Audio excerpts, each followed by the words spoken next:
Hello. So, have you ever wanted to rank for a very, very hard keyword for your brand, but you know it's pretty impossible? The way you do that is by using O.P.P, other people's properties, right? You know what O.P.P?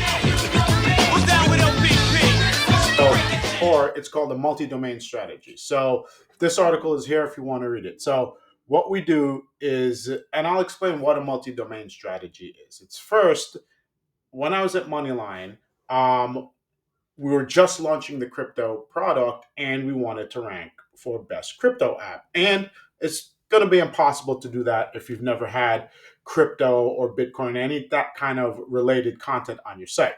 So what I did was I looked, did a search, found that Benzinga was ranking in position 3, reached out to them and got them to basically put MoneyLion on the website, on their website, right? So when you click on this link, when you click on the MoneyLion link, it leads you to the blog. And then if you look at the source, the UTM, this is one of the ways I was tracking the performance. You could see that UTM source, Benzinga SEO is in there, right? And so I know this works because we just launched the crypto product. I did this deal, and at the end of the day, we skipped the line because when we typed in best crypto app, MoneyLion was now in the consideration. And guess what? We didn't use our website; we used other people's property, right? And so this is called a multi-domain strategy. There are companies who do this, and it's built into their business. It's built into their business strategy. So, for example, Red Ventures, they own a bunch of brands, specifically Bankrate, CNET, and the Points Guy. If you type in best airline credit card at the time of this screen share of this screenshot, you see Points Guy is in position 1, Bankrate is in position 2, CNET is in position 3, right? So they're using owned multi-domain strategy because they own all of these companies to rank for a very hard keyword, and they've stacked the rankings, right? So they've got 3 out of 10 results on this page, right?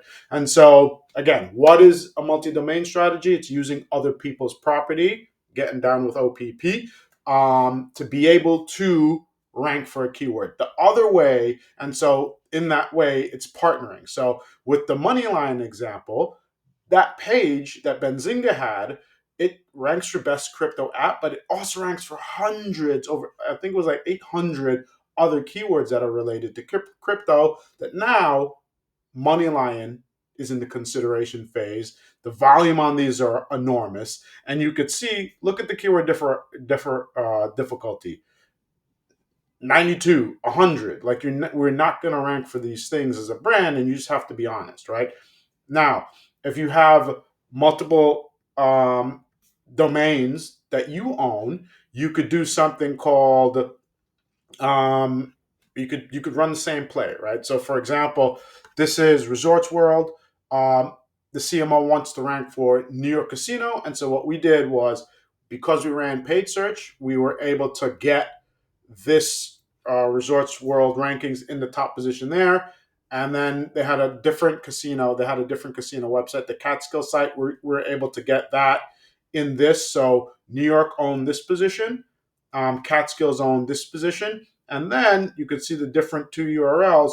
We just stacked the rankings, right? Again, this is an own multi-domain strategy because they had more than one websites that you could stack and rank for specific keywords. MoneyLion only had one website, so we used that one. So we used a partner, and we worked to actually get MoneyLion to rank for the word.